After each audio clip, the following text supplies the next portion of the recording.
سے مجھ کو بچایا الہی، عمل کا ہو جذبہ۔ الحمدللہ رب العالمین والصلاة والسلام علی سید المرسلین، اما بعد فاعوذ باللہ من الشیطان الرجیم، بسم اللہ الرحمن الرحیم۔ الصلاة والسلام علیک یا رسول اللہ وعلی آلک واصحابک یا حبیب اللہ۔ الصلاة والسلام علیک یا نبی اللہ وعلی آلک واصحابک یا نور اللہ۔ فرمان مصطفیٰ صلی اللہ علیہ وسلم، تم اپنی مجلسیں مجھ پر درود پاک پڑھ کر آراستہ کرو، تمہارا درود پاک پڑھنا بروز قیامت تمہارے لیے نور ہوگا۔ صلو علی الحبیب صلی اللہ علی محمد۔ سلسلہ ہے زندگی سنوارے۔ اس سلسلے میں ہم شیخ طریقت امیر اہل سنت دامت برکاتہم العالیہ کے عطا کردہ نیک اعمال کے متعلق سنتے ہیں، جو کہ اسلامی بھائیوں کے لیے 72، اسلامی بہنوں کے لیے 63، دینی طلباء کے لیے 92، طالبات کے لیے 83، بچوں کے لیے 40، اور قیدی جو ہیں جیل میں ان کے لیے 52، اسپیشل پرسنس کے لیے 27۔ تو امیر اہل سنت فرماتے ہیں کہ ان نیک اعمال کے مطابق زندگی گزاریں۔ اسلامی زندگی گزارنے کا طریقہ ان نیک اعمال میں موجود ہے۔ کسی نہ کسی ایک نیک عمل کو لے کر ہم چل رہے ہوتے ہیں اور اس کے فضائل اور اس کے فوائد سن رہے ہوتے ہیں۔ آج بھی ایک نیک عمل لے کر ہم حاضر ہوئے ہیں، آئیے سنتے ہیں وہ نیک عمل کون سا ہے۔ کیا آج آپ نے انفرادی کوشش کے ذریعے دعوت اسلامی کے 12 دینی کام میں سے کم از کم ایک دینی کام کی ترغیب دلائی؟ ہمارے ساتھ الحمدللہ رکن شورا حاجی اسد مدنی صاحب دامت برکاتہم العالیہ بھی ہوتے ہیں، ان کے مدنی پھول بھی ہم سنتے ہیں۔ آئیے ان کی طرف بڑھتے ہیں۔ انفرادی کوشش والا نیک عمل ہے، تو پہلے تو یہ ناظرین کو پتہ چل جائے کہ انفرادی کوشش ہے کیا، اس کے فوائد کیا ہیں۔ دعوت اسلامی میں یہ بہت پکارا جاتا ہے انفرادی کوشش، انفرادی کوشش، اس کے متعلق کچھ ارشاد فرمائیں۔ نیکی کی دعوت دینے اور برائی سے روکنے کے تعلق سے جو انداز اپنائے جاتے ہیں کسی کو سمجھانے وغیرہ کے حوالے سے، جی، تو اگر اس کو یہ کہا جائے کہ یہ 2 طرح کے انداز عام طور پر ہوتے ہیں، ایک ہے اجتماعی کوشش اور دوسرا ہے انفرادی کوشش۔ اجتماعی کوشش میں ہے جس طرح ایک مبلغ نے بیان کیا، صحیح، بیان میں آگے 100، 150، 200، 400، 1000، 2000 افراد موجود ہیں، اور یہ مائک پر سب کو نیکی کی دعوت دے رہا ہے نا، مرحبا، کسی گناہ سے روکنے کی ترغیب دلا رہا ہے یا کوئی اور نیک عمل کرنے کا ذہن دے رہا ہے۔ جی، تو یہ جو کوشش ہو رہی ہے نا، یہ ہے اجتماعی کوشش۔ جو بیانات وغیرہ ہوتے ہیں، جی، ٹھیک، اور انفرادی کوشش یہ ہے کہ 1 to 1 یا 2 سے 3 سے آپس میں مل جل کے بیٹھ کے ایک دوسرے کو سمجھنے سمجھانے کا سلسلہ کیا جائے۔ ماشاءاللہ، آپ اس پر اگر غور کریں گے نا، تو ایک اجتماعی کوشش اور ایک انفرادی کوشش، ان دونوں کو سامنے رکھتے ہوئے اگر جائزہ لیا جائے تو اجتماعی کوشش میں بعض اوقات ایسا ہوتا ہے کہ ہر ایک ہو سکتا ہے یہ سمجھ رہا ہو کہ یہ بات مجھ سے نہیں ہو رہی، صحیح، یہ فلاں سے ہو رہی ہے یا کسی اور سے ہو رہی ہے، صحیح، میں تو ایسا نہیں ہوں۔ مختلف طرح کے انداز بعض اوقات ہو سکتے ہیں۔ جی، مبلغ بیان کر رہا ہے، مائک کے ذریعے گفتگو ہو رہی ہے، اپنا پیغام پہنچا رہا ہے اور اچھے انداز میں پیغام پہنچا رہا ہے۔ ہو سکتا ہے کہ سامنے والا موبائل پہ لگا ہوا ہو، خیالات کی دنیا میں کسی اور طرف ہو، یا وہ اپنے اوپر اس بات کو لے ہی نہ رہا ہو، لیکن جب آپ مجھ سے بات کر رہے ہیں، میں آپ سے بات کر رہا ہوں، جی، ٹھیک ہے، تو اب سیدھا سیدھا یہ ہے کہ یہ جو بات ہو رہی ہے یہ مجھ سے ہو رہی ہے، صحیح، تو جب یہ بات مجھ سے ہو رہی ہے تو اب میرا جواب دینے کا، رسپانس دینے کا اور اس بات کو اپنے اوپر لینے کا جو انداز ہوگا وہ اجتماعی سے ہٹ کر ہوگا۔ ماشاءاللہ الکریم، بہت پیاری آپ نے ڈیفینیشن بتائی انفرادی کوشش، یعنی نیکی کی دعوت دینے اور برائی سے منع کرنے کے لیے جو کوشش کی جاتی ہے، ایک اجتماعی کوشش ہوتی ہے یہ آپ نے بتایا، اور ایک انفرادی یعنی جو 1 to 1 یا 1 2 بیٹھے ہیں ان کو کچھ ترغیب دلائی جا رہی ہے، یعنی نیکی کی دعوت دینا انفرادی کوشش سے، اور اس کے لیے نہ مائک کی ضرورت ہے، نہ منچ کی ضرورت ہے، نہ دریاں بچھانی ہے، نہ کناتیں لگانی ہے، نہ کوئی اعلانت کروانے، فلیکس کی حاجت بھی نہیں ہے، پھر نہ فلیکس کی بھی حاجت نہیں اجتماع کا کہ تعین کی حاجت بھی نہیں ہے۔ اجتماع ہوگا کہاں پہ؟ اللہ جہاں اللہ، آپس میں 2 اسلامی بھائی مل جل کے بیٹھ گئے، ایک دوسرے کو سمجھنے سمجھانے کا سلسلہ کریں تو انفرادی کوشش میں شمار ہوگا ہی۔ دیکھیے امیر علیہ سنت دامت برکاتہم العالیہ جو بانی دعوت اسلامی ہے، دعوت اسلامی کے مدنی ماحول کو جنہوں نے بنایا اور لاکھوں لاکھ کو جو ہے وہ دین کی راہ پر چلا دیا، آپ کا فرمان ہے کہ دعوت اسلامی کا 99.99% کام جو ہے وہ انفرادی کوشش سے ممکن ہے۔ دیکھیں انفرادی کوشش کی اہمیت کتنی ہے۔ مزید ہم سنتے ہیں رکن شورا سے کہ یہ کیوں ضروری ہے انفرادی کوشش۔ اس پر ایک امیر اہل سنت کا جو فرمان آپ نے سنایا تو میری توجہ ایک اور چیز کی طرف بھی جا رہی ہے۔ ہمارے آقا صلی اللہ تعالیٰ صلی اللہ علیہ علیہ وسلم نے جب اعلان نبوت کیا ہے جی تو اعلان نبوت کے وقت اللہ کے پیارے حبیب صلی اللہ تعالیٰ علیہ وسلم صفا پہاڑی پہ تشریف فرمائے، مکہ سارا جمع کیا گیا، صحیح ہے، مکے والے سامنے موجود ہیں، اور اللہ کے پیارے حبیب صلی اللہ تعالیٰ علیہ وسلم صفا کی پہاڑی پر تشریف فرما ہو کر ان کو اسلام کی دعوت اور اپنی نبوت کی دعوت یہ دے رہے ہیں نا۔ ابتداً اپنا کردار ان کے سامنے رکھا گیا، سوال کیا گیا کہ پہاڑ کے پیچھے اگر میں یہ کہوں کہ دشمن کی فوج ہے جو تم پر حملہ آور ہونا چاہتی ہے، کیا کہو گے؟ تو یہ جو سوال تھا نا، یہ اپنا کردار مکے والوں کے سامنے رکھنے کے لیے تھا کہ دیکھو آج تک میں نے تم سے جھوٹ نہیں بولا، جھوٹ نہیں بولا، آج تک کوئی ایسی بات نہیں کی کہ جس کے بارے میں تم یہ کہو کہ یہ کیا کیا انہوں نے، صحیح، یعنی کوئی ایسی بات میری طرف سے تم تک نہیں پہنچی۔ سب نے اس پر یہ کہا کہ اگر آپ کہیں گے تو سچ کہیں گے، ہم مان لیں گے، ہم مانیں گے۔ صحیح، تو یہ اس لیے تھا کہ جب یہ کردار کی گواہی دے رہے ہیں کہ آپ نے زندگی میں کبھی جھوٹ نہیں بولا، تو جب میں جھوٹ بولتے ہی نہیں ہوں تو ایک سچ یہ بھی ہے کہ میں اللہ کا نبی ہوں۔ اللہ اللہ اللہ، تو اب یہ اجتماعی کوشش تھی نا، جی اجتماعی کوشش پر جو جوابات ملے، یہ جو انداز اپنایا گیا، وہ ہر سمجھ رکھنے والا یا جس نے کو سیرت کا یہ پہلو پڑھا ہوگا اس کے سامنے ہوگا۔ سخت ترین جملے بھی نبی پاک صلی اللہ تعالیٰ علیہ وآلہ وسلم کے لیے بولے گئے۔ جی سورہ لہب کا جو شان نزول ہے ہاں تو اس کا جو پس منظر ہے اس میں ایک چیز یہ بھی ہے کہ ابو لہب بدبخت کی زبان پر یہ جملہ آیا تھا، تبا لک لہٰذا جماعتنا، معاذ اللہ ثم معاذ اللہ، جملہ جو اس نے بولا وہ بہت سخت جملہ تھا، وہ زبان ساتھ نہیں دیتی کہ وہ جملہ زبان پر لایا جائے، نہیں تم نے اس کام کے لیے ہمیں جمع کیا تھا۔ پچھلا جو جملہ ہے اس کی وہ ہمت نہیں پڑ رہی کہ اس کا ترجمہ کیا جائے، لیکن یہ سارے کا سارا اجتماعی کوشش کا سلسلہ تھا جس پر اس طرح کے جوابات ملے۔ اب اس کے بعد سلسلہ شروع ہوتا ہے انفرادی کوشش کا۔ صحیح، اسلام کی ابتدا جو ہے، اگر اس میں یوں کہا جائے کہ اس میں بہت بڑا حصہ انفرادی کوشش کا ہے۔ اللہ اللہ، حضرت ابوبکر کیسے کلمہ پڑھ کے مسلمان ہوئے، ہائے ہائے، جو 1 to 1 گفتگو ہو رہی ہے نا، کیا بات، سرکار دو عالم صلی اللہ تعالیٰ علیہ وآلہ وسلم نے اسلام کی دعوت دی، اپنی نبوت کا تذکرہ ان سے کیا، وہ کلمہ پڑھ کے مسلمان ہوئے۔ جی حضرت عمر فاروق اعظم حاضر خدمت ہیں، سرکار دو عالم صلی اللہ تعالیٰ علیہ وآلہ وسلم فرماتے ہیں خطاب کے بیٹے اسلام قبول کر لو۔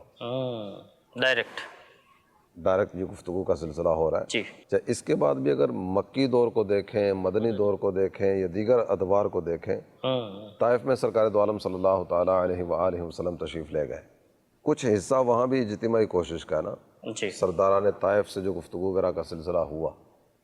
اس کے بعد سفر طائف میں ہمارے آقا جب وہ انگور کے باغ میں تشریف فرما ہے، عتبہ اور شیبہ ان کا یہ باغ ہے، یہ اپنے باغ کو دیکھنے کے لیے گئے ہوئے ہیں۔ جب دیکھا نا کہ سرکار دو عالم صلی اللہ تعالیٰ علیہ وآلہ وسلم کے جسم نازنین پر تو پتھر برسائے گئے اور یہ کیفیت ہے، تو انہوں نے اپنے وہاں کے غلام کو بھیجا کہ جاؤ اور انگور لے کر نا ان کی خدمت میں پیش کرو۔ ادرس نام ذکر کیا گیا غلام کا، یہ حاضر بارگاہ ہوئے، سرکار دو عالم صلی اللہ تعالیٰ علیہ وسلم کی خدمت میں انگور پیش کیے گئے۔ ہمارے آقا نے بسم اللہ الرحمن الرحیم پڑھ کے انگور تناول فرمائے۔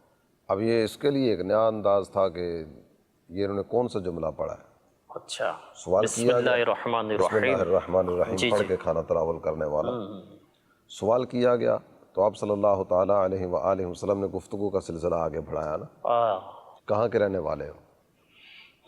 یہ کہتے میں نینوا کا رہنے والا ہوں۔ آپ نے فرمایا کہ وہ نینوا جہاں اللہ کے نبی حضرت یونس اللہ اللہ، علیہ السلام رہا کرتے تھے۔ اب حضرت یونس کا نام سرکار دو عالم صلی اللہ تعالیٰ علیہ وسلم سے سنا تو پہلے تو بسم اللہ الرحمن الرحیم پر حیرانی تھی، اب یہ اگلا نام سننے پر مزید حیرت ہوئی کہ حضرت یونس کو یہ کیسے جانتے ہیں، کہاں نینوا، کہاں مکہ شریف، اور یہ اس وقت طائف میں موجود ہیں، تو یہ اتنی جان پہچان کا سلسلہ، اور وہ بھی اتنا عرصہ پہلے، کیونکہ ہمارے آقا سے پہلے جو نبی ہیں حضرت عیسیٰ علیہ السلام ہے نا، سرکار دو عالم صلی اللہ تعالیٰ علیہ وسلم 571 سنہ عیسوی میں دنیا میں تشریف فرما ہوئے ہیں، تو صدیوں کا عرصہ تو حضرت عیسیٰ علیہ السلام کو اور ہمارے آقا کے درمیان ہے، اور حضرت یونس اس سے بھی پہلے کے ہیں۔ تو حیرت والا سلسلہ تھا، سوال کیا کہ آپ کیسے جانتے ہیں؟ تو سرکار دو عالم صلی اللہ تعالیٰ علیہ وسلم نے ارشاد فرمایا کہ وہ اللہ کے نبی تھے، میں بھی اللہ کا نبی ہوں۔ اللہ اللہ اللہ، کیا بات ہے، کیا اب یہ انفرادی کوشش کا سلسلہ ہے۔ انفرادی کوشش کا نتیجہ یہ نکلا کہ یہ غلام جو انگور پیش کرنے کے لیے آئے تھے نا، یہ کلمہ پڑھ کے مسلمان ہو گئے۔ اللہ، کیا بات ہے۔ طائف میں اگر یہ کہا جائے کہ سفر طائف میں سرکار دو عالم صلی اللہ تعالیٰ علیہ وسلم کو اللہ کی طرف سے جو ایک تحفہ ملا وہ ایک غلام کے قبول اسلام والا ہے۔ ماشاء اللہ۔ اس کے علاوہ بھی اگر آپ دیکھتے ہیں تو کئی ایک مواقع اس طرح کے ہیں کہ ہمارے آقا صلی اللہ تعالیٰ علیہ وآلہ وسلم نے انفرادی کوشش فرمائی۔ اس کی ایک مثال، ویسے تو کئی ایک مثالیں اس وقت ذہن میں آ رہی ہیں جو پیش کی جا سکتی ہیں۔ ایک تو سرکار دو عالم صلی اللہ تعالیٰ علیہ وسلم تشریف فرما ہیں، آپ کی خدمت میں ایک صاحب حاضر ہوتے ہیں اور آپ سے بدکاری کی اجازت طلب کرتے ہیں۔ اللہ، جب اجازت طلب کی گئی تو نبی محترم صلی اللہ تعالیٰ علیہ وآلہ وسلم نے 2-3 رشتے گنوائے کہ اگر تمہارے ماں کے ساتھ، تمہاری بہن کے ساتھ، تمہاری بیٹی کے ساتھ کوئی بدکاری کرے تو کیا تم پسند کرتے ہو؟ اور نے اس کا انکار کیا کہ مجھے تو یہ چیز پسند نہیں ہے۔ تو اب آپ صلی اللہ تعالیٰ علیہ وسلم نے فرمایا کہ جس کے ساتھ تم بدکاری کا ارادہ لے کر آگے بڑھو گے وہ بھی تو کسی کی بیٹی، بیوی یا بہن ہوگی نا۔ جی، تو یہ 1 to 1 جو گفتگو ہوتی ہے نا، تو اس کا جو نتیجہ ہوتا ہے یہ نتیجہ کچھ اور ہوتا ہے۔ کیا بات ہے، ماشاء ابھی جو بدکاری کی اجازت طلب کرنے کے لیے حاضر تھے، نبی پاک صلی اللہ تعالیٰ علیہ وسلم کی زبان اقدس سے جب یہ جملے سنے تو انہوں نے فوری طور پر بارگاہ اقدس میں توبہ کی کہ میں آئندہ اس کام کے قریب نہیں جاؤں گا۔ کیا تو 1 to 1 جو گفتگو ہوتی ہے نا، تو اس کا نتیجہ کچھ اور ہوتا ہے۔ کیا بات ہے۔ تو انفرادی کوشش کے ہمیں جو ہے وہ فوائد پتہ چلے کہ ہمیں انفرادی کوشش کرنی چاہیے، بلکہ ایسا ہونا چاہیے کہ جس سے بھی ہماری ملاقات ہو، چاہے کسی بھی کام کی وجہ سے ہو، ہمیں کچھ نہ کچھ تو نیکی کی دعوت دینی چاہیے نا۔ انفرادی کوشش میں اگر ہم ان سے نماز کی ترغیب دلاتے ہیں، دینی اجتماع کی ترغیب دلاتے ہیں، دعوت اسلامی کے مدنی کاموں کی ترغیب دلاتے ہیں یا نیک کام کی ترغیب دلاتے ہیں تو یہ کار ثواب ہے، اور بہت بڑا یہ ثواب ہے کہ ہر کلمے کے بدلے اسے 1 سال کی عبادت کا ثواب ملتا ہے۔ حضرت موسیٰ علیہ السلام نے عرض کیا، اللہ جو نیکی کا حکم کرے برائی سے منع کرے اس کے لیے تیرے پاس کیا جزا ہے؟ اللہ پاک نے فرمایا، موسیٰ اس کے ہر کلمے کے بدلے اسے 1 سال کی عبادت کا ثواب دیتا ہوں، اور ایسے شخص کو جہنم کی سزا دینے میں مجھے حیا آتی ہے۔ ٹھیک ہے، تو نیکی کی دعوت ضرور دینی چاہیے، دین کی دعوت ضرور دینی چاہیے۔ ہم نے ساری ذمہ داریاں اٹھائی ہوئی ہے، گھر کی ذمہ داری، بچوں کی ذمہ داری، کاروبار کی ذمہ داری، رشتہ داروں کی ذمہ داریاں، کئی ایک ذمہ داریاں ہم اٹھا کے چل رہے ہوتے ہیں۔ تو دین اسلام کی بھی کوئی ذمہ داری ہے یا نہیں؟ دین کے کام کی بھی تو کوئی ذمہ داری ہے یا نہیں؟ اور کتنی اچھی بات ہوئی کہ نہ اس میں منچ کی ضرورت ہے، نہ اس میں مائک کی ضرورت ہے، نہ کوئی مجمع، ہونے والا کام بغیر خرچ کا، اور نیکی، اجر، ثواب۔ اللہ تعالیٰ جل جلالہ نے جو ایک وعدہ کہہ لیجیے یا ایک پیشگی خبر جو عطا فرمائی ہے، اس کا ذکر اگر کریں، وَذَكِّرْ فَإِنَّ الذِّكْرَى تَنفَعُ الْمُؤْمِنِينَ، اور سمجھاؤ کہ سمجھانا ایمان والوں کو نفع دیتا ہے۔ فائدہ دیتا ہے۔ آج اگر ہم دیکھتے ہیں تو کتنی ہی برائیاں ہیں جو دن بدن بڑھتی چلی جا رہی ہیں۔ ہائے ہائے، چوری کو لے لیں، ڈاکے کو لے لیں، جھوٹ کو لے لیں، غیبت کو لے لیں، چغلی کو لے لیں، سود کو لے لیں، رشوت کو لے لیں، بے حیائی والے کاموں کو لے لیں، فلمیں ڈرامے لے لیں۔ اب تو یہ نہ ختم ہونے والی ایک فہرست ہے نا، اور دن بدن گناہ جو ہے وہ مائل بترقی ہے۔ جی، تو اس بھڑکتی آگ کو بجھانے میں میں نے اپنا کردار کیا ادا کیا۔ اپنا کردار کیا تھا؟ بعض اوقات نا ہم اپنے حساب سے دیکھ رہے ہوتے ہیں، میرے گھر میں تو ایسا نہیں ہے نا، میں تو ایسا نہیں ہوں۔ صحیح۔ بعض اوقات یہ جملہ زبان پر آتا ہے، یار سب نے اپنی اپنی قبر میں جانا ہے، اپنا اپنا دیکھو۔ پڑوسی کے گھر میں آگ لگی ہوئی ہے، تو اگر ایک چنگاری بھی میرے گھر میں آ کر گر گئی تو کچھ عجب نہیں ہے کہ میں بھی آزمائش میں آ جاؤں۔ جی، اور وہ آگ بڑھے گی۔ اس کے گھر میں جو آگ لگی ہوئی ہے یا میرے دائیں بائیں آگے پیچھے جو آگ لگی ہوئی ہے، تو اس آگ کو بجھانے میں میں اپنا کردار ادا میں کروں۔ کردار ادا کروں، کیونکہ میں کہوں کہ میرے گھر میں تھوڑی لگی ہوئی ہے تو وہ بجھ نہیں جائے گی، تیرے گھر تک پہنچ جائے گی۔ نہیں، میں اگر اس کو بجھانے کی کوشش کرتا ہوں تو اس کا ایک فائدہ تو یہ ہے نا کہ میں دوسرے کے گھر میں یا دائیں بائیں لگی ہوئی آگ کو بجھانے کی کوشش کروں گا تو میرا اپنا گھر جو ہے یہ بھی محفوظ رہے گا۔ محفوظ رہے گا۔ میں اس کے بچے کو کیوں سمجھاؤں، میرا بیٹا تھوڑی برا ہے، میرا بیٹا شراب تھوڑی پیتا ہے، میرا بیٹا جوا تھوڑی کھیلتا ہے، یہ گناہ کا کام میرا بیٹا تھوڑی کرتا ہے، مجھے کیا ضرورت پڑی ہے؟ اب یا شیخ اپنی دیکھ، تو کل کو یہی جو جس گناہ میں یا جس جرم میں یہ مبتلا ہے، آپ کا بیٹا بھی اس میں ہو سکتا ہے۔ تو نیکی کی دعوت دینی چاہیے، دینی چاہیے. نیت کریں انشاءاللہ. ہم انفرادی کوشش کریں گے. دعوت اسلامی والوں کو تو یہ اہم ترین کام ملا ہوا ہے انشاءاللہ الکریم. آئیے ہم اپنے ایک سیگمنٹ کی طرف بڑھتے ہیں، کامیابی کا راستہ. میرا انداز یہ تھا کہ میں ذرا ٹھہر جائیے، نماز کا اعلان کرتا تھا، میں آپ کو جنازہ اٹھانے کا طریقہ بتاؤں گا. تو لوگوں کے لیے نئی چیز ہوتی تھی، ورنہ وہ جلسے اور تقریریں اپنی جگہ پر ہیں، وہ بھی جو شریعت کے مطابق ہیں وہ درست ہیں، لیکن یہ کہ کوئی اس طرح کی باتیں نہیں ہوتی نا اس میں. وہ جنازہ کس طرح اٹھانا ہے کہ یہ سب کو ضرورت پڑتی ہے. تو لوگ ذرا سنتے تو حیران ہو جاتے کہ یہ کمال ہو گیا یار. آج تک پتہ نہیں تھا کہ ہم تو دو قدم کا اعلان کر رہے ہیں، یہ تو 40 قدم کا کہہ رہا ہے کہ 40 قدم. حدیث بہار شریعت تو اس طرح میں ان کو بتاتا تھا. وضو کا طریقہ بتاؤں گا تو وضو کر کے ان کو یوں طریقے بتاتا تھا، پانی سے نہیں ویسے ہی کہ یوں کرنا ہے، یوں کلی کرنی ہے، یوں منہ دھونا ہے، ادھر سے ادھر تک، ادھر سے ہاتھ کونی سمیت. اور یہ تو لوگوں کو بڑا مطلب ہے، لیکن وہ جلدی آنے لگے. الٹے ہاتھ سے کھانا پینا یہ جو ہو رہا ہے اس کے بارے میں سمجھاتا رہتا، سیدھے ہاتھ سے سنت ہے، الٹے ہاتھ سے شیطان کا کام ہے. اور یہ اس طرح کے میں مطلب آسان جو سنت ہے نا، ناخن کاٹنے کا طریقہ اور تیل ڈالنے کا سر میں طریقہ، تو اس انداز سے میں نے کئی جگہ اس طرح کے بیانات کیے. الحمدللہ اس سے بہت کن مانے میرے تصور بھی نہیں تھا کہ میں مطلب اتنی یعنی کہ تیزی سے یہ دعوت اسلامی بڑھ جائے گی. الحمدللہ چاروں طرف یہ پہنچ گئی. الحمدللہ جو مبلغین ہیں نا وہ اسی طرح کے مضامین، یہ ماشاءاللہ اپنی کتابیں ہیں جن میں یہ مضامین موجود ہیں، جیسے غیبت کی تباہ کاریاں، نیکی کی دعوت، فیضان سنت، جلد اول. اس میں آسان قدر آسان مضامین موجود ہیں جو عوام کی ریکوائرمنٹ ہوتی ہے، اس کے مطابق اس میں کئی مضامین ملیں گے. بہار شریف کے 16ویں حصے میں سنتیں بھری ہوئی ہیں. میں تو اس وقت تو یہ کتابیں تھیں نہیں اپنی، تو بہار شریعت زندہ باد. یہ سنتوں کے تیل ڈالنا، تو ناخن کاٹنا، تو جنازہ اٹھانا اور قبر میں اتارنا، سارے طریقے تو لکھے ہوئے اس میں. اور میں اسی سے استفادہ کر کے بارہا یہ پیش کرتا تھا اور بھی کچھ کتابوں سے مدد لیتا تھا. تو اس طرح آسان اور لوگوں کی پسند اور لوگوں کے ذہن پر چوٹ کرنے والی سنتیں بیان کریں گے.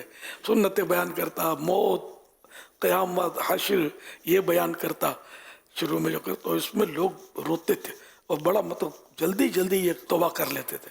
پہلا ہی اجتماع جو گلزار ابھی میں فرسٹ تاریخ کا پہلا، اس میں رونا دھونا مچ گیا تھا اور شور مچ گیا. او ہو بھائی، وہ یوں کام جماعت بن گئی. الحمدللہ پھر ایک سیکنڈ کے لیے دعوت اسلامی پیچھے نہیں ہٹی. الحمدللہ یہ مبالغہ نہیں ہے، میں سمجھتا ہوں یہ میں حقیقت اس کو کہ واقعی دعوت اسلامی پیچھے نہیں ہٹی. کسی علاقے میں کام سست پڑ جانا وہ اپنی جگہ پر ہے، مجموعی طور پر دعوت اسلامی پیچھے نہیں ہٹی، آگے ہی بڑھتی چلی جا رہی ہے. اور الحمدللہ آپ کے سامنے کہاں نکل گئی. الحمدللہ اللہ اس کو میری دعوت اسلامی کو نظر بد سے بچائے. تو لوگوں میں آسان مضامین بیان کریں اور سنتیں سکھائیں، تو انشاءاللہ لوگ آپ کے قریب آئیں گے. اخلاص ہونا چاہیے، انشاءاللہ کام بہت بڑھے گا. صلو علی الحبیب صلی اللہ علیہ محمد. ماشاءاللہ الکریم. امیر اہل سنت کے مدنی پھول ہم نے سنے. آئیے ایک سوال بھی اپنے سلسلے میں شامل کرتے ہیں. بھائی صاحب کی بارگاہ میں سوال ہے کہ انفرادی کوشش کیسے کرتے ہیں، اس کا جواب ارشاد فرما دیں. جزاک اللہ خیر. انفرادی کوشش کیسے کریں؟ تو اس میں مختلف طرح کی چیزیں ہوں گی. ایک تو یہ ہے کہ جس ماحول میں جا کر میں دعوت دینا چاہتا ہوں جی، اس ماحول کے بھی کچھ نہ کچھ تقاضے ہوتے ہیں. میں اگر کسی کے پاس جاتا ہوں اور کیفیت یہ ہے کہ لباس صاف ستھرا نہیں ہے اور بال بکھرے ہوئے ہیں، عجیب و غریب سی حالت ہے، تو سامنے والا تو کوئی بات سننے کے لیے تیار نہیں ہوگا. صحیح. کچھ چیزیں اس طرح کی ہوں گی جو ابتداً اپنی ذات کے حوالے سے اپنے آپ کو اس انداز میں رکھا جائے. صفائی ستھرائی ویسے تو سنت تنظیف اس کا لفظ استعمال کیا جاتا ہے کہ صفائی سرکار دو عالم صلی اللہ تعالیٰ علیہ وسلم کی سنت. جی، ابتدائی طور پر تو ظاہری حلیہ اچھا ہونا چاہیے، یہ اچھا ہونا چاہیے، صاف ستھرا ہونا چاہیے. اس کے بعد جو گفتگو کرنے کے لیے جا رہا ہوں اس کی کچھ نہ کچھ تیاری بھی تو ہوگی. صحیح. میں کیا بات کرنا چاہ رہا ہوں، کیا پیغام لے کے جا رہا ہوں، پیغام کیا ہے، اور اس پیغام کو ڈیلیور کس انداز میں کرنا ہے. جی. پیغام تو ظاہر ہے اللہ تعالیٰ اور اس کے پیارے حبیب صلی اللہ تعالیٰ علیہ وآلہ وسلم کی محبت ہی کا ہوگا۔ جی ادعو الی سبیل ربک بالحکمت والموعظۃ الحسنہ، دو اصول اس میں دیے گئے۔ اپنے رب کی طرف بلاؤ حکمت اور اچھی نصیحت کے ساتھ۔ حکمت کا مفہوم ویسے تو بہت وسیع ہے، بعض حضرات نے یہ ذکر فرمایا کہ کون سی بات کب کرنی ہے، کتنی کرنی ہے اور کس ماحول میں لے جا کے کرنی ہے، یہ حکمت۔ اور موعظہ حسنہ میں اچھی بات اچھے انداز سے ظاہر کی جائے گی۔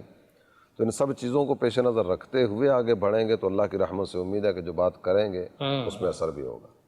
ماشاءاللہ، بہت پیارے ہمیں مدنی پھول ملے۔ شروع میں جھجک بھی ہوتی ہے نا، جب فرسٹ ٹائم ایسا ہوتا ہے کہ میں کسی کو نماز کی ترغیب دلاؤں، میں کسی کو اجتماع کی طرف لے کر آؤں، دین کی طرف لے کر آؤں، تو شروع میں ایک جھجک ہوتی ہے۔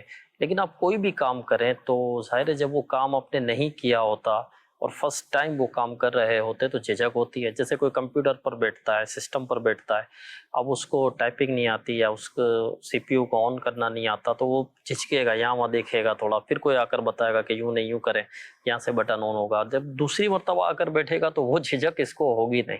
اچھا، اس کو تھوڑا سا اس کو اگر اس انداز میں ہم لیں ہاں کہ یہاں سامنے آگ لگی ہے نا، صحیح ہے، ایک آدمی اس آگ کے لپیٹ میں آیا ہے، ہے تو اب میں جھجکتے آگے بڑھوں یا پوری قوت کے ساتھ آگے بڑھوں تاکہ اسے بچاؤں؟ صحیح، فوراً اٹھ کے سارے طریقے آ جائیں گے اس کو۔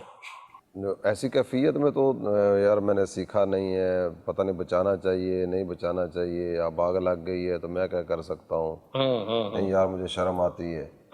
تو اب ان ساری چیزوں کو سامنے رکھتے ہوئے دیکھا جائے نا، یہ جو نیکی کی دعوت یا کسی کو برائی سے منع کرنے کے تعلق سے ہے وہ یہ ہے کہ یہ بندہ جہنم کی راہ کی طرف بڑھتا چلا جا رہا ہے، اور میری ذمہ داری یہ ہے کہ میں اسے اس راہ سے ہٹاؤں اس کو، اور جنت کی راہ کی طرف بڑھاؤں۔ اللہ کرے ایسا ذہن بن جائے نا حضور۔ ان چیزوں میں ہمارا ذہن اس طرح نہیں ہوتا ہے کہ گانے بج رہے ہیں تو ہم اس کو آگ نہیں سمجھ رہے ہوتے ہیں، فلمیں کوئی دیکھ رہا ہے یا کوئی نوجوان گالی دے رہا ہے یا کوئی اس طرح کی باتیں کر رہے ہیں تو ہم اس کو یہ نہیں سمجھ رہے ہوتے، ہماری تصور اس طرف نہیں ہوتا، کیونکہ ہم خود اب اتنا وہ دنیا دار ٹائپ کے لوگ ہوتے ہیں یا اسی طرح کا ہمارا ذہن ہوتا ہے۔ اس چیز کو ہم یہ نہیں سمجھ رہے ہوتے کہ کسی گہرے گڑھے میں یہ گر رہا ہے، یہ جہنم کی طرف جا رہا ہے یا گناہوں کی طرف جا رہا ہے۔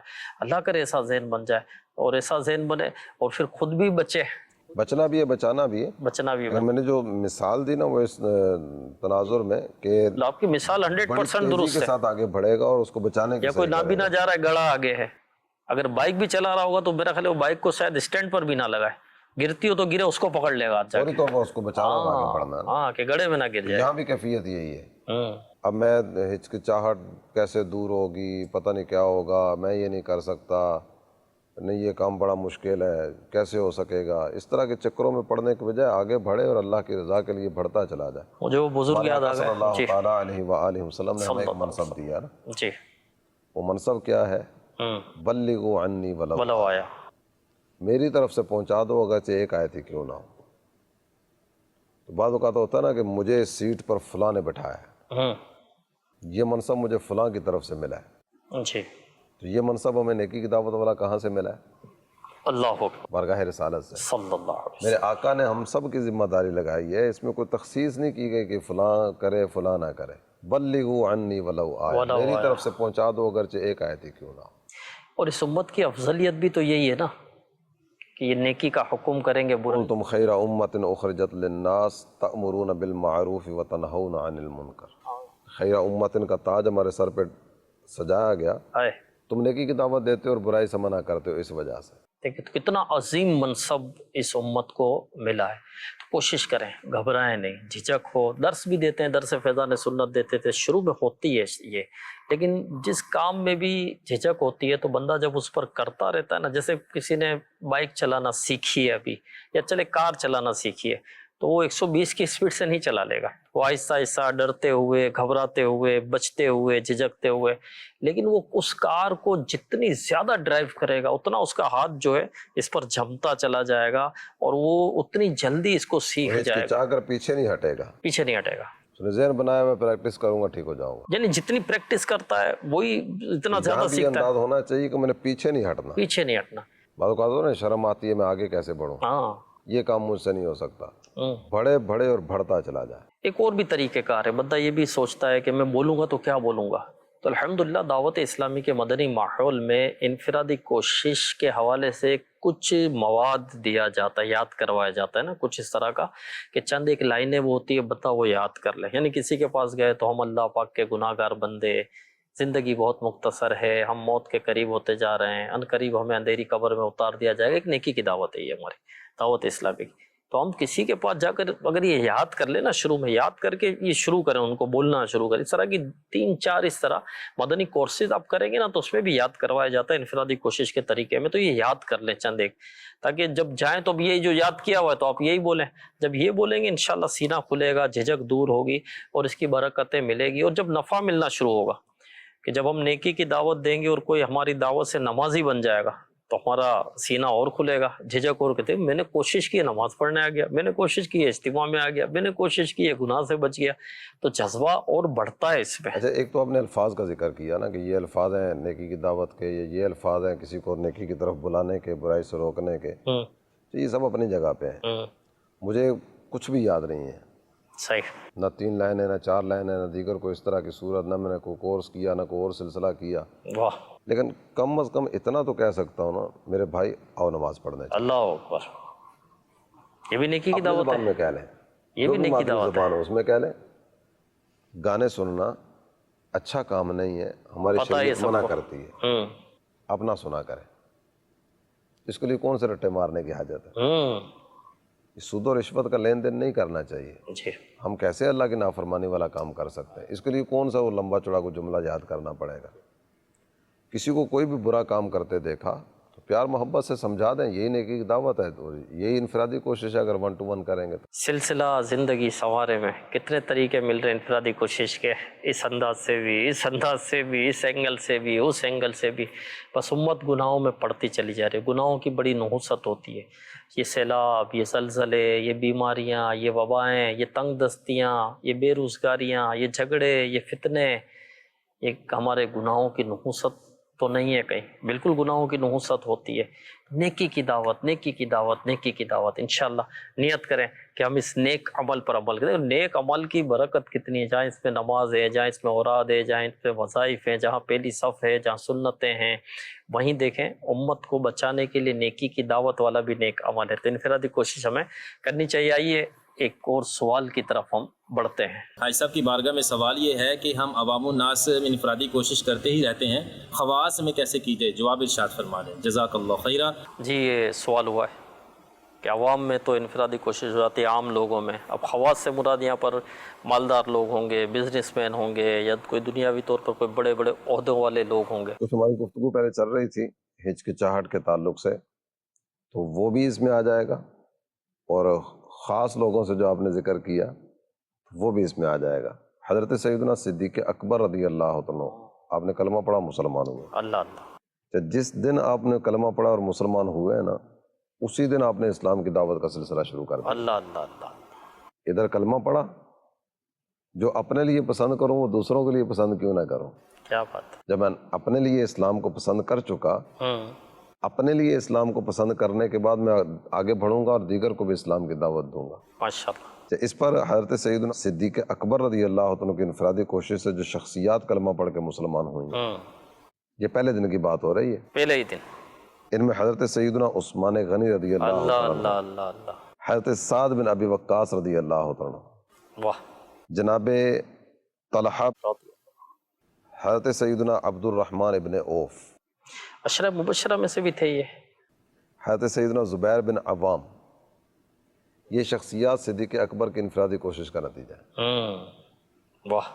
مکہ مکرمہ کے بڑے نام بھی ہیں ان میں، عشرہ مبشرہ میں بھی ان میں سے کئی نام ہیں. اللہ اللہ. اور ظاہری اعتبار سے اور دنیاوی اعتبار سے بھی یہ بڑی شخصیات ہیں. آپ اس کو اگر دیکھیں کہ ابھی کلمہ پڑھا ہے، مسلمان ہوئے ہیں اور ساتھ ہی جل پڑے ہیں، تو مجھے تو شرم آتی ہے. جو اس میں شرم والا جو لفظ استعمال کیا جاتا ہے، تو بعض تو یہاں تک بھی کہتے ہیں اگر اذان دینے کی بات کی جانا، نہیں یار شرم آتی ہے. لو جی، گانا گاتے ہوئے نہیں آتی، گندی باتیں کرتے ہوئے نہیں آتی، نیکی کا چیختے کام چلاتے کرتے ہوئے نہیں ہوئے یہ آتی. جملہ زبان پہ آ جاتا ہے. شیخ فرید الدین عطار رحمۃ اللہ علیہ کہتے ہیں از خدا شرم دار و شرم مدار. ہائے. اللہ کی شرم دل میں ہونی چاہیے، لوگوں سے کیا شرمانا. جب بڑھنا ہی اللہ تعالیٰ جل جلالہ کی رضا کی طرف ہے تو بڑھیں بڑھیں اور بڑھتے چلے جائیں. بنیادی طور پر جو ایک چیز ذہن میں ہونی چاہیے نا، وہ یہ ہے کہ یہ کام کرنے سے اللہ کی رضا ملے گی، میں جنت کی طرف بڑھوں گا، جہنم سے دور ہو جاؤں گا۔ اگر یہ کام ہو رہا ہے تو تیزی کے ساتھ آگے بڑھیے۔ تو جو ذکر کیا گیا نا کہ شخصیات کو یا خاص افراد کو نیکی کی دعوت کیسے دی جائے، جی تو اس میں بھی جب اپنا ذہن بن جائے نا نیکی کی دعوت دینے کا، تو پھر کیا خاص کیا عام، جی، بڑھیں اور بڑھتے چلے جائیں۔ کیونکہ اگر کوئی خاص ہے، مثال ہے خاص، آپ ڈاکٹر کو کہتے ہیں تو ڈاکٹر کو ڈاکٹری تھوڑی سکھانی ہے، آپریشن کرنا تھوڑی سکھانا ہے، اس کو ٹریٹمنٹ کیسے ہوتی ہے تھوڑی سکھانا ہے۔ انجینئر کے پاس جاتے ہیں تو اس کو انجینئرنگ تھوڑی سکھانے، بلڈر کے پاس جا کر اس کو کنسٹرکشن تھوڑی سکھانی ہے کہ آپ بولو مجھے پتہ نہیں تو ہے، اپنی فیلڈ کا ماسٹر ہے وہ پہلے۔ اپنی فیلڈ کا ماسٹر ہے، اس کو وہ تھوڑی سکھانا ہے۔ جو نیکی کی دعوت آپ اپنے دوست کو دے رہے ہیں، اپنے گھر میں دے رہے ہیں، اپنے قریب عام لوگوں کو دے رہے ہیں، وہی تو دعوت ان کو دینی ہے۔ یہ تو نہیں ہے نا کہ ان کی نماز کی کوئی اور نماز ہے، ان کی عبادت کوئی اور ہے۔ اللہ اور اس کے رسول کی محبت کا پیغام لے کر آگے بڑھنا ہے، ہے اور یہ پیغام خاص لوگوں کے لیے بھی وہی، عام لوگوں کے لیے بھی عام وہی۔ لوگوں کے لیے بھی وہی ہے، اس میں کیا خاص کیا عام، سب کے لیے وہی پیغام محبت۔ اس میں کوئی وہ نہیں ہے۔ بس بہت پیارا مطلب مدنی پھول ہمیں پہلے ملا، چہرے پر مسکراہٹ ہو، حشاش بشاش ہو، عمدہ لباس پہنا ہوا ہو، خوشبو لگی ہوئی ہو، اور اچھے انداز سے پرتپاک طریقے سے ملے، ٹھیک ہے نا، نرم گفتگو کریں، اچھی گفتگو کریں، اچھی اور پکی تدبیر سے۔ جیسے وہ ایک بزرگ کا واقعہ ہے، جو تاتاری قوم جو سب مسلمان ہوئی تھی، وہ آپ کو اگر یاد آتا ہو تو آپ وہ بتائیں نا۔ تاتاری قوم کو جو نیکی کی دعوت دینے کا سلسلہ کیا گیا تھا، جی جی جی، تو یہ مبلغ تھے، اللہ تعالیٰ جل جلالہ کے بندے تھے، وہاں اسلام کے پیغام لے کر اسلام کی دعوت دینے کے لیے پہنچے تھے۔ اسے مسخری سوجی، اور اس نے یہ ایک جملہ کسا نا کہ آپ کی داڑھی اچھی یا میرے کتے کی دم۔ اللہ اللہ اللہ، اب یہ جملہ تو بہت سخت تھا، واقعی بھڑکانے والا غصہ تھا، آ جائے، جوش دلانے والا تھا، جذبات کو بھی بھڑکانے والا تھا، کیفیت میں لانے والا تھا۔ جی بالکل۔ تو ان لوگ غصے میں آنے کے بجائے یہ جواب دیا کہ اگر میں اللہ تعالیٰ جل جلالہ کی بارگاہ میں کامیاب ہو جاؤں تو میری داڑھی اچھی ہے، ہائے ہائے ہائے، اور اگر اللہ تعالیٰ جل جلالہ کی ناراضی والا کام کر کے میں دنیا سے جاؤں تو پھر کتا بھی اچھا، کتے کی دم بھی اچھی۔ ہائے ہائے ہائے، تو یہ جملہ اس انداز میں آپ نے کہا کہ اس پر اس کا اثر ہوا، اور وہ آگے بڑھا، کہنے لگا کہ مجھے کلمہ پڑھا کے تو مسلمان کر لیجیے۔ واہ، وہ مسلمان ہوا، اور اس کے بعد اس کی قوم بھی کلمہ پڑھ کے مسلمان ہوا۔ یہ بہت جنگجو قوم تھی، مسلمانوں کو اس قوم نے بڑی تکلیف دی ہوئی تھی، اور ایک یہ تاریخ بہت بڑی تعداد میں انہوں نے مسلمانوں کا قتل کیا تھا، اچھا، اور خون کی اگر کہا جائے کہ ندیاں بہائیں تھی تو ایسا ہی تھا۔ ایک مبلغ کے ایک نرم جملے کی نرم برکت سے جملے سے، اللہ تعالیٰ جل جلالہ نے دل پھیر دیا۔ ہائے ہائے، ماشاء اللہ۔ دیکھا مدنی چینل کے ناظرین کہ ایک مبلغ کے میٹھے بول کی برکت، تو اصلاح نرمی سے ہوتی ہے، سختی سے نہیں ہوتی، پیار، محبت، شفقت۔ اور یہ مدنی پھول تو ہمیشہ کے لیے اپنے پاس رکھ لیجئے کہ جس کو بھی سمجھانا ہے نرمی سے سمجھائیں، چاہے وہ اپنی اولاد ہے، کوئی بھی ہے فلاح و کامرانی، نرمی و آسانی میں۔ ہر بنا کام بگڑ جاتا ہے غصے اور نادانی میں۔ مدنی چینل کے ناظرین کو درخواست پیش کروں گا کہ سمجھانا اس کو اپنی طبیعت کا حصہ بنا لیا جائے۔ اچھا، گھر میں ہوں، باہر ہوں، دوست احباب کی گیدرنگ میں ہوں، کام کاج والی جگہ پر ہوں، کسی بھی جگہ پہ ہوں، بس اپنی ذمہ داری یہ بنا لیں کہ میرے آقا نے مجھے فرمایا بلغوا عنی ولو آیہ، بلو آئے، میری طرف سے پہنچا دو اگرچہ ایک آیت ہی کیوں نہ ہو۔ تو مل جل کر اسلام کی دعوت، نیکی کی دعوت اور یہ پیار و محبت والے پیغام کو لے کر آگے بڑھتے چلے جائیں گے تو انشاءاللہ معاشرہ امن و آشتی کا منظر پیش کرتا نظر آئے گا۔ ماشاءاللہ۔ نوٹس ضرور لیا کریں، بات یہ ہوگی نا کہ کوئی بھی اس طرح کی چیز غیر شرعی، دین کے خلاف کام ہو رہا ہے، کوئی بھی کر رہا ہے، چاہے بچہ کر رہا ہے، چاہے نوٹس لیا کرے۔ ہمارے یہاں کیا ہوتا ہے، کھاڑے کان کر لیتے۔ میں نے یہ سنا تھا امام غزالی رحمۃ اللہ علیہ کے حوالے سے کہ آپ فرماتے کہ بڑوں کا روب چھوٹوں پر سے کب ختم ہو جاتا ہے، جب وہ کوئی خطا کرتے ہیں، بچے یا چھوٹے جو بھی ہوتے ہیں، اور یہ بڑے اس کا نوٹس نہیں لیتے، سمجھانا چھوڑ دیتے ہیں، تو ان کا روب ختم ہو جاتا ہے۔ ٹوکنے کا نہیں کہا جا رہا، سمجھانے کا کہا جا رہا ہے۔ نوٹس لینے کا مراد یہ نہیں کہ ہر بات پہ ہم ٹوک رہے ہیں، ٹوکنا اور چیز ہوتا ہے، سمجھانا اور چیز ہوتا ہے۔ تو نیکی کی دعوت سمجھایا کریں، بچہ کھا رہا ہے، دانے گر رہے ہیں، آپ نوٹس ضرور لیں، سمجھائیں ضرور کہ بیٹا یہ ضائع ہو رہا ہے نا، یہ اچھی بات نہیں، اس کو اٹھا کر کھا لیں۔ اب بچے نے جیسے اٹھا کر بیٹا یہ سیدھے ہاتھ سے کھائیں، الٹے ہاتھ سے کھانا سنت نہیں ہے، یہ نا یہ پیار سے نرمی سے شفقت. پھر بچے نے چاہے تو الٹے ہاتھ سے بھی کھا لیا، چھوٹا بچہ نہیں سمجھاؤ لیکن سمجھاتے رہے. اللہ نصیب کرے ہمیں کہ ہم نیکی کی دعوت دینے والے بنے. کتنے پیارے ہیں نیک اعمال، انفرادی کوشش والے. اسلامی بہنیں بھی انفرادی کوشش اسلامی بہنوں میں کرتی ہیں، جی ہاں ان کا بھی نیک عمل ہے. تو یہ نیک اعمال اس کو مضبوطی سے تھام لیں، اس کو روزانہ بھریں. اس کی برکت سے انفرادی کوشش کرنے والے بھی بنیں گے، نیکی کی دعوت دینے والے بھی بنیں گے، نمازی بھی بنیں گے، تہجد گزار بھی بنیں گے، تقویٰ کی دولت بھی پائیں گے، دین و دنیا کی برکتیں نصیب ہوگی. سلسلے کا وقت اختتام پر ہے، دیکھنا نہ بھولا کریں. سلسلہ زندگی سنوارے. عمل کا ہو جذبہ عطا یا الہی، گناہوں سے مجھ کو بچایا الہی.